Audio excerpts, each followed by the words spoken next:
Asalaamu calaykum waraxmatullaahi wabarakaatu. Kusoo dhawaada isbuuca 13aad ee uurka filasho hooyo.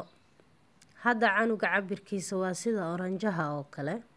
Madaxa canuga oo caadi u qaabeysan. Canuga ayaa ku dhex rafta caloosha hooyada. Afka oo si caadi u muuqdo. Canuga oo xudunta dhacaamo ka qaato. Timo jilicsan oo ka soo baxa canuga jirkiisa. Murqaha oo koraya.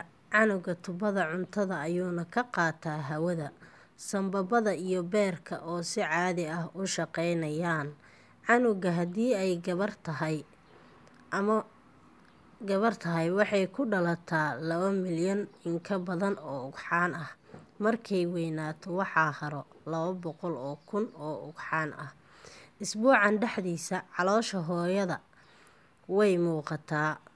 Hooyada marmar ay isku arkayso xanuuno goos ah ayaa jiro, waana xaalad iska caadi ah. Haddii aad dhibaatooyin kale ama xanuuno aad isku aragto, dhakhtarkaaga la xiriir sida ugu dhaqsiyaha badan. La soco qaybta xigta, like, share, comment. Haddii uu ku quseeyo, subscribe saar. Gambaleelkana saaro si uu mar walbo